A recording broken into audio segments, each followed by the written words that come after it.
Hello, Movie Club. Welcome to Movie Club. The show where we watch a new movie every Monday, Wednesday, Friday. You guys leave comments, send in video responses, and you know what? Pretty much all the time, all the video responses are just telling us how we absolutely love it or absolutely hate it. What? I'm just kidding, Movie Club. Of course, the easiest way to join in on Movie Club is to go to netflix.com/PhillyD. There you get a free month trial of instant streaming movies, and Phil gets money based off of our work. Anyways, the movie that we watched today is Let Me In, a story described as a bullied young boy befriends a young female vampire who lives in secrecy with her guardian.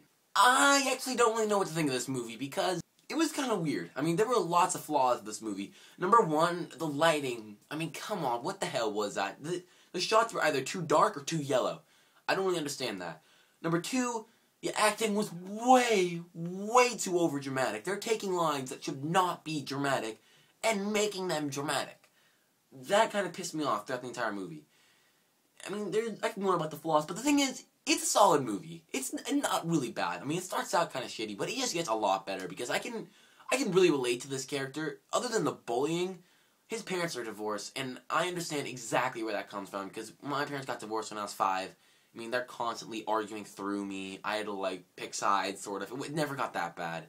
But I can really relate to him, and I know what it's like to, you know, have divorced parents and everything. And then the girl moves in next door, and I also know what that feels like.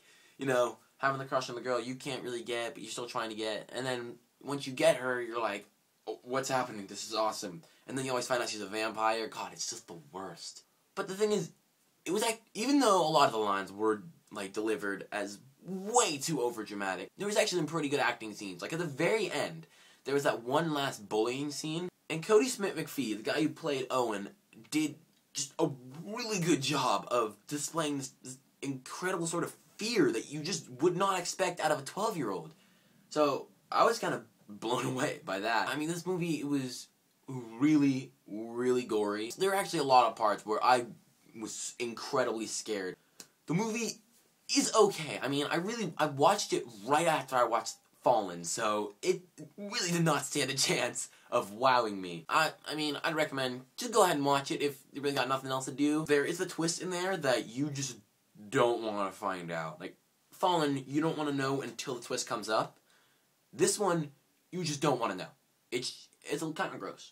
I think some people might like this movie because they definitely did switch. They mixed in the horror, romance, and drama all into one. Some people like it. I actually thought this movie could have done perfectly well without the horror. She easily could have been a vampire neighbor, and they wouldn't have had to have all these gory horror scenes and stuff. But, you know, that's just my opinion. Probably a lot of you liked it. In fact, let me know your opinions down in the comments about what you thought about this movie. Also, remember to watch the movie for next movie club, which is right here. I'm actually recording this before the list for next Monday comes out. Go ahead and leave video responses about this movie. And you know what? That's all I gotta say. And what'd you think, Movie Club?